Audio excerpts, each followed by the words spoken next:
Welcome to information hub. আজ 25শে March Paschimbanga সরকারের অর্থ দপ্তর থেকে ডিএ বৃদ্ধির বিজ্ঞপ্তি প্রকাশ করা হলো। এখন দেখে নেব এই ডিএর বিজ্ঞপ্তিতে কি বলা আছে, কারা কত পার্সেন্ট ডিএ পাবে, পেনশনার ও ফ্যামিলি পেনশনাররা কত পার্সেন্ট ডিএ পাবে, 2009 রোপার আন্ডারে এবং যারা প্রি রিভাইজ পে স্ট্রাকচারের আন্ডারে আছে তারা কত পার্সেন্ট ডিএ পাবে, যারা ফিফথ পে কমিশনের আন্ডারে আছে তারা কত পার্সেন্ট ডিএ পাবে, ডেলি ওয়েজেস কত টাকা বৃদ্ধি করা হলো। এসব জানতে হলে সম্পূর্ণ ভিডিওটি মনোযোগ সহকারে দেখুন।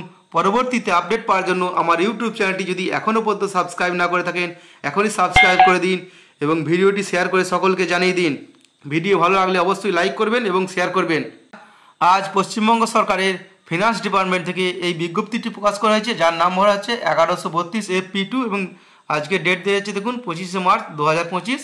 মেমোরান্ডামে কি বলা হয়েছে, গ্রান্ট অফ ডেয়ারনেস ডিএ যে গ্রান্ট করা হয়েছে পশ্চিমবঙ্গের যে কর্মচারী এবং teaching non teaching staff, panchayat কর্মচারী, মিউনিসিপ্যাল কর্মচারী, আন্ডারটেকিং যে সমস্ত সংস্থা আছে এবং লোকাল বডি আছে তাদের এবং পেনশনার এবং ফ্যামিলি পেনশনারদের ডিএ, এই বিষয়ে এখানে পশ্চিমবঙ্গ সরকারের যে সমস্ত কর্মচারী এদের কথা বলা হয়েছে এবং সমস্ত প্রকার কর্মচারীদের যে ডিএ বৃদ্ধিটাকে সরকার কোশ্চেনের মধ্যে রেখেছিল। সে কোশ্চেনটা কি বলা হয়েছে, যে ডিএ বৃদ্ধিটাকে বলা হয়েছে যে কনসিডার হিসাবে রাখা হয়েছিল। অর্থাৎ আগের বিজ্ঞপ্তিতেও যেমন জানিয়েছিল যে গত বছর যে ডিএ বৃদ্ধি করা হয়েছিল সেখানে জানিয়েছিল যে এটা রাজ্য সরকার বলেছিল যে ডিএটা মৌলিক অধিকার নয়, এটা রাজ্য সরকার কনসিডার করে দিচ্ছে। সেটা কিন্তু আবার ডিএর বিজ্ঞপ্তিতে কিন্তু প্রকাশ করেছে এবং কনসিডার করে গভর্নর নিম্নলিখিত সিদ্ধান্ত করে নিয়েছে। কী কী সিদ্ধান্ত নিয়েছে, এখানে যে সমস্ত হোল টাইমার এমপ্লয়ি আছে তাদের ডিএটা বৃদ্ধি পেয়ে 18%, বেসিকের 18% এবং এটা এফেক্ট হবে 1/4/2025। অর্থাৎ রিভাইজ বেসিক পে যে বেসিক পে তার 18% ধরে হবে এবং আর কারা কারা এই ডিএ পাবে এবং ডিআরএস অ্যালাউন্ড এই স্যাংশনটা যে 18% বলা হচ্ছে এটা হবে সমস্ত স্টেট গভর্নমেন্ট এমপ্লয়ি, টিচিং এবং নন টিচিং স্টাফ, অর্থাৎ যে সমস্ত তো বিদ্যালয়ের যারা শিক্ষক এবং শিক্ষাকর্মী আছে এবং স্ট্যাটুটারি বডি, গভর্নমেন্ট আন্ডারটেকিং, পঞ্চায়েতের যে সমস্ত কর্মচারী আছে, মিউনিসিপ্যাল কর্মচারী আছে, লোকাল বডি আছে এবং এদের অ্যাডমিনিস্ট্রেটিভ ডিপার্টমেন্ট থেকে এটা স্যাংশন করার জন্য বলা হয়েছে 18% রিভাইজ পে বেসিক পে এবং এটা এফেক্ট হবে 1/4/2025 থেকে। এবং এখানে কি বলেছে যে under the control without making further reference to the group P2 of this department.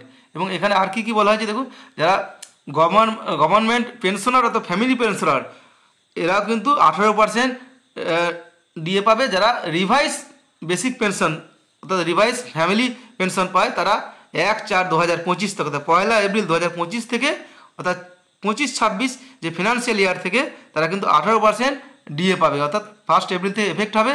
আর যারা কিন্তু ফিফথ পে কমিশনের আন্ডারে আছে তারা কীভাবে পাবে দেখুন, যারা ফিফথ যে তাদের উল্লেখ করা আছে দেখুন, এখানে আর একটা কথা উল্লেখ করা আছে যে ডিআরএস অ্যালাউন্স এবং যারা এই যে 3 নম্বরে যেটা উল্লেখ করা হয়েছিল আগে, এখানে কি বলা হয়েছে 3 নম্বরে যে state government employee, family pensioner অথবা যারা পেনশনার পায় তাদের ক্ষেত্রে এখানে কি বলা আছে দেখুন, যে কারা কারা পাবে এদের মধ্যে থেকে government education institute, statutory body, government undertaking, panchayat, municipal corporation উহার রিভাইজ পে স্ট্রাকচার আছে তাদের 18% হিসাবে পাবে যে বেসিকে এবং এটা 1/4/2025 থেকে কিন্তু এফেক্ট পড়বে।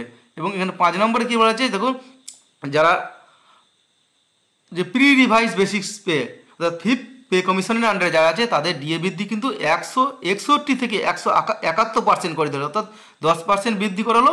কাদের ক্ষেত্রে, যারা 2009 রোপার আন্ডারে আছে অর্থাৎ যারা ফিফথ পে কমিশনের আছে তাদের, এবং এটারও এফেক্ট হবে 1/4/2025 থেকে। এবং এখানে দেখুন উল্লেখ করা আছে রূপা 9-এ যারা পেনশনার অথবা ফ্যামিলি পেনশনার আছে তাদের 171% ডিএ পাবে এবং 1/4/2025 থেকে।